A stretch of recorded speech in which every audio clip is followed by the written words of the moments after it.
because I also want to legalize heroin.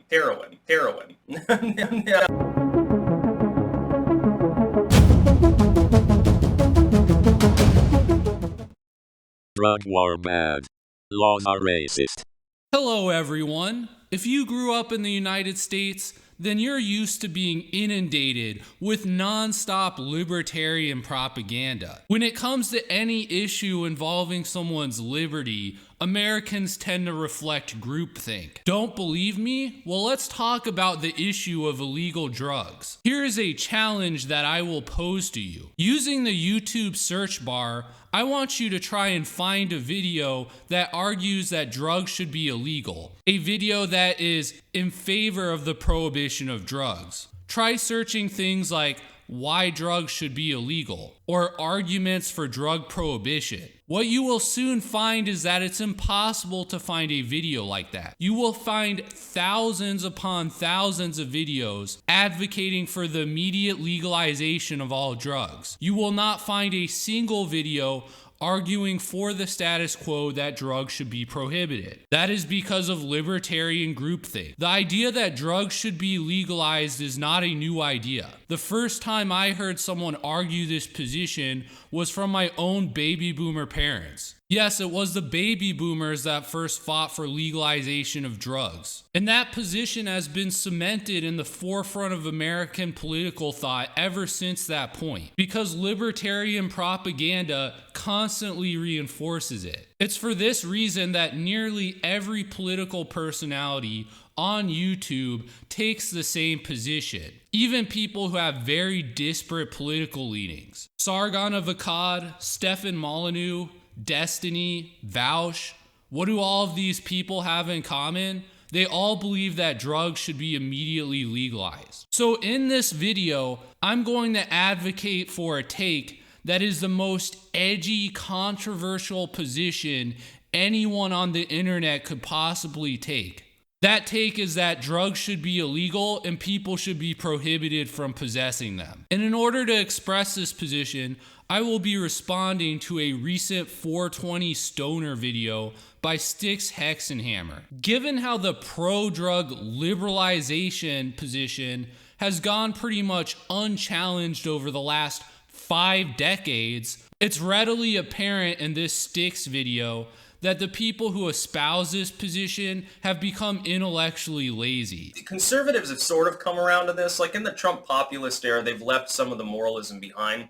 But really throughout, especially the 80s through the 2000s, conservatives and moral majority members on the so-called left, like the bleeding heart types, they were always like really anti-drug, anti-rap music, anti-heavy metal. Conservatives who advocate for the prohibition of drugs do not do so for moralistic reasons. That is a mischaracterization of the purpose and reason for prohibiting drugs. If you want to see what drug liberalization looks like, just look at big cities in California, like Los Angeles or San Francisco, or the city of Seattle. These are all places where drug laws are not enforced. You will not be arrested for personal possession of drugs in Los Angeles or Seattle. You also won't be arrested for dealing drugs so long as the quantity of drugs you have on your person does not exceed a certain amount. Effectively, drugs are legalized in these cities. Now, has this led to the creation of some sort of liberal paradise? More like a nightmare. These cities are now absolutely inundated with thousands of transient drug addicts. Anyone who spent any significant amount of time in the city of Seattle or San Francisco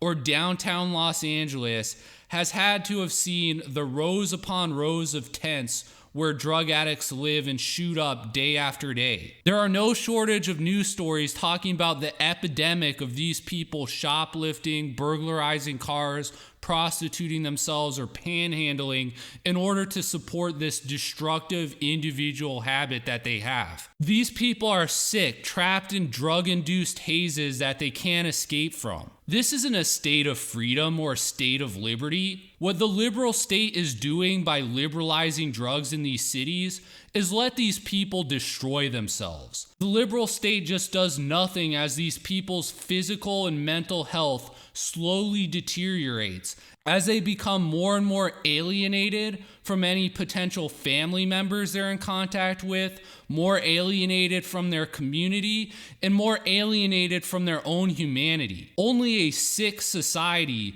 would let this continue. Only a sick society wouldn't care enough about these people to conduct some sort of intervention. Of course, these same homeless tent encampments are now on the front line in this viral pandemic. Coronavirus stands to tear through these homeless tent encampments and wreak absolute chaos, as a lot of these drug addicts have compromised immune systems due to their addictions. The people who advocate for drug prohibition aren't doing it as some sort of moral virtue signaling like Christians who oppose heavy metal music. They're taking a principled position that drugs are objectively bad for individuals as well as communities. And it's really, really funny because you'd see people who claim fiscal conservatism, but they want taxpayers to shell out huge amounts of money to keep Harold the Hippie in jail for lengthy periods of time. You might want to brush up on your statistics there, Styx. You see, the amount of people who are in prison for marijuana are 0.1% of the prison population. Do you know what that means, Styx? It means that 99.9% of the people who are incarcerated in U.S. jails and prison are incarcerated for offenses other than the possession of marijuana. People who tell you that we need to immediately legalize all drugs because our prisons and jails are just full of people whose only crime was smoking a joint of marijuana are lying to you. They're putting up a straw man which they can easily knock down. Again, this is the most intellectually lazy position you could take on this subject. In actuality, the vast majority of people incarcerated in U.S. jails and prisons are there for violent offenses, for sexual related offenses, or for repeat property crimes. And as a libertarian, I'm sure that Styxhexenhammer can appreciate property rights, correct? So if a drug addict is caught forging a check or burglarizing a car, and he has 5 or 6 prior convictions for doing the same thing, for the liberal state to credibly claim that any sort of property right exists,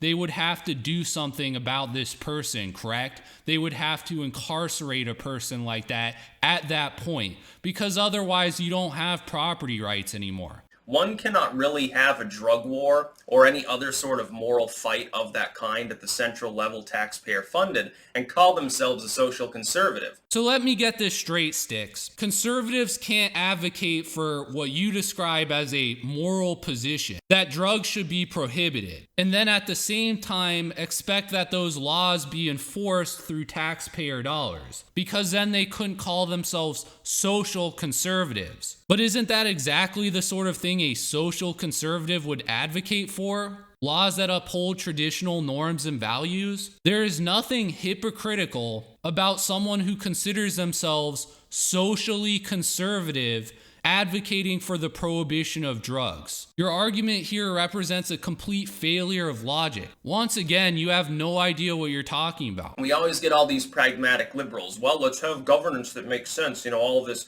other junk, it doesn't do anything but trickle down, and stuff like that. No, we wasted money bombing people. So in this bewildering section of the video, Styxhexenhammer calls out the liberals for supporting trickle-down economics and supporting less bombing in the Middle East. 2 thoughts on this. First of all, it was never the left, it was never the liberals that supported trickle-down economics. It was Ronald Reagan and the neo-liberals that support trickle-down economics. It's a right-wing concept. Now, I'm not someone who watches Styxhexenhammer videos. I don't know a lot about his positions, but I'm pretty sure that I've seen debates before where Styxhexenhammer has criticized the forever wars in the Middle East. So why is he speaking derisively of people who also advocate for this position? I guess the point that he's trying to make is that drug prohibition is just sort of one of these popular political positions that everyone advocates for,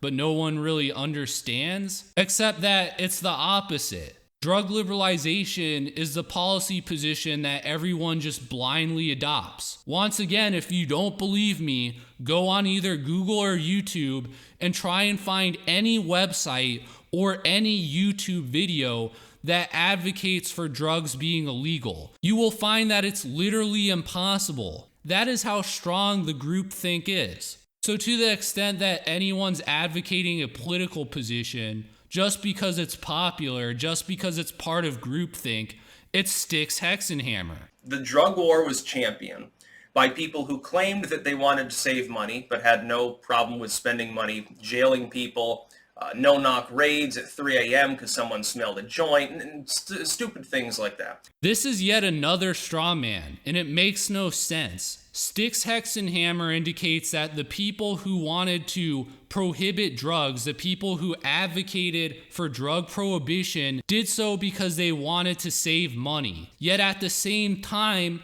they knew that the drug war was going to cost a lot of money. So I guess what Styx is implying is that these people were just inherently irrational. I mean, I could make the same dumb argument about libertarians. I could argue, for example, that the libertarian pornography advocates in the 1960s were actually trying to ban pornography. They were just inherently dishonest, stupid, and irrational people. And due to their incompetence, the Supreme Court ended up declaring pornography as protected free speech. And yes, that argument makes absolutely no sense, but it's the exact same argument that Styx just made about people who advocated for drug prohibition. No one who advocated for drugs being illegal did so because they thought it would save money. That's just asinine. Because I also want to legalize heroin. Styxhexenhammer wants to legalize heroin. How brave of him. What a controversial opinion to take. I'm sure it took a lot of courage, Styx, for you to say that and then smugly chuckle about it. I'm not an absolutist when it comes to drug prohibition. There were certain times in US history where drugs like marijuana and methamphetamine were legal. For example, in the 1950s, it wasn't a crime to use either one of these drugs. If I were living in 1950, I wouldn't advocate for the prohibition of these drugs because Americans during that time were responsible. They had a strong sense of community. An American could be trusted to use a drug like methamphetamine recreationally without losing his grip on reality. During the 1960s counterculture, people became irresponsibly. They began abusing the consumption of drugs like methamphetamine and marijuana. That's why those drugs became illegal. I would say that in our contemporary times,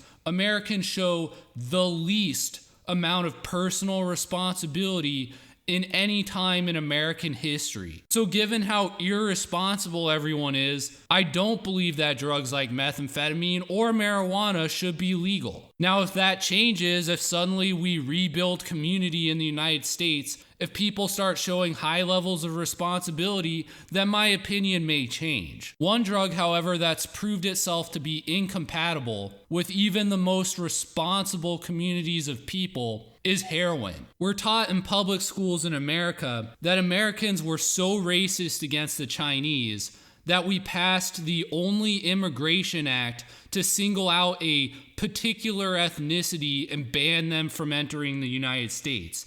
That refers to, of course, the Chinese Exclusion Act.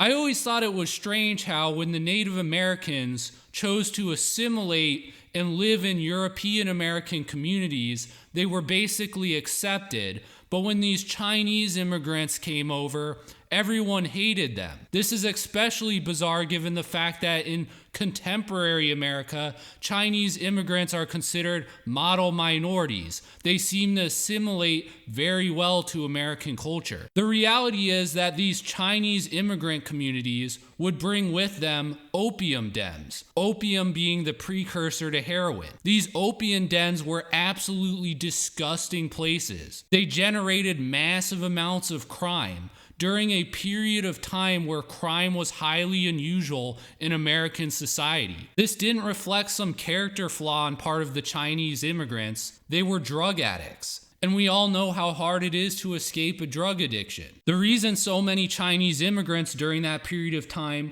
were addicted to the drug is because the tyrannical imperialistic European countries that controlled China at the time forced the Chinese government to allow them to sell the drug to Chinese peasants and farmers. This drug was so devastating and destructive to Chinese society that China fought 2 wars against these European countries to try and prohibit the drug. They did this despite the fact that they were vastly overpowered by these European countries. They fought literal drug wars over this. Anyone who says that China is better off then than it was now is a complete moron. Here's how heroin works. You use the drug and you get a dopamine rush. Your body builds immunity to it and you need more and more of a hit to get that same dopamine. Eventually, the dopamine hit is so high that you no longer care about anything else that would bring a human being pleasure. Things like spending time with family, eating delicious food, even having sex is no longer going to bring an individual any pleasure, only hitting that needle again and again and again until the person shoots up the incorrect amount of heroin, overdoses, and dies, which is a very common way that young people die in the United States these days. This is what Styx is advocating should be legal, while he smugly chuckles about it. I'm hitting 420,000 subscribers on 420. I'm sitting here in Amsterdam, of all places, and I'm not smoking weed. I always thought that Styx lived in Vermont. Isn't this the same background he's had up in his videos going back years at this point? Also, why would he move from Vermont to Amsterdam? He goes on and on about how he's a minarchist who just wants the government to leave him alone. Since he can do his job literally anywhere, it made a lot of sense for him to live in some small town in Vermont. So why would he move to a huge cosmopolitan European city? It doesn't make any sense. It doesn't seem to be consistent with any of the things that he advocates for on his YouTube channel. Just don't take up tobacco smoking. You know, only that would be that would actually be harmful to you. Would laugh dismissively about heroin use and then tell his audience of thousands of people that the real thing they need to be worried about is cigarette smoke. Fuck you, Styxhexenhammer. For the second part of this video, I wanted to ask the following question. With all of these right-wing protests to reopen the economy, where are the protests against globalism? Unchecked globalism is the reason the United States had to shut down the economy to begin with. If we weren't so dependent on international supply chains, if we were capable of manufacturing our own equipment and PPP, then we would not have had to shut down the economy. We could have let the virus spread, let people get sick, and because we had enough infrastructure, we had enough industry, enough of our own hospitals and supplies, we could have fought the virus while simultaneously keeping our economy open. But because of globalism, we couldn't do that. Because of globalism, we had to shut it all down. How did the United States become the most infected country in the entire world? Well, after this virus struck China, the United States put a travel ban on China, and that was completely ineffective because the United States didn't ban travel on other countries that didn't put the same travel ban in place. So people from India and Iran got affected, and then those people came into the United States because, let's face it, we're the global hub. We're the world's capital when it comes to globalism. And therefore, not soon after, coronavirus infected people in every single one of the 50 United States. Isn't it funny that the protests going on now are not protesting globalism? They're not protesting bringing manufacturing back to the United States.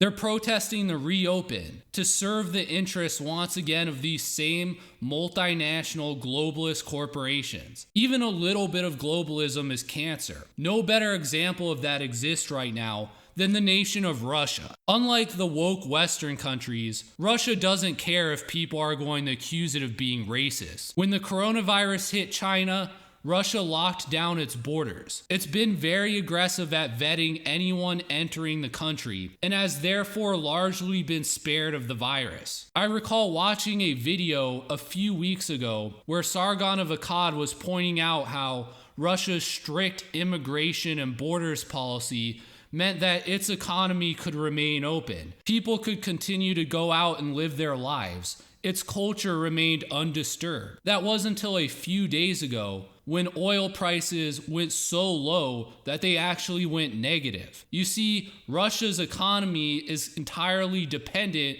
on exporting oil to other foreign countries. When that oil becomes worthless, Russia's economy becomes worthless. It's a massive structural weakness. If Russia's economy was instead self-sufficient, if they made all of their own stuff, if they weren't entirely dependent on exporting oil to Western countries, then they would be doing fine right now. But because their economy is globalized and completely dependent on international markets, even with the strictest border controls they implemented, even given the fact that they avoided any major coronavirus infection, their economy is now pretty much destroyed. Yet none of these conservative groups that are going out protesting are protesting against globalism. No, they want to reopen the globalized economy. Isn't it funny how all of the conservative pundits that are the biggest champions of globalism, people like Ben Shapiro, Matt Walsh, the whole Daily Wire crew, are the ones urging these protesters to go out and protest their own state governments? It's like they're treating the state governments as scapegoats while covering the tracks of who's really responsible for this problem.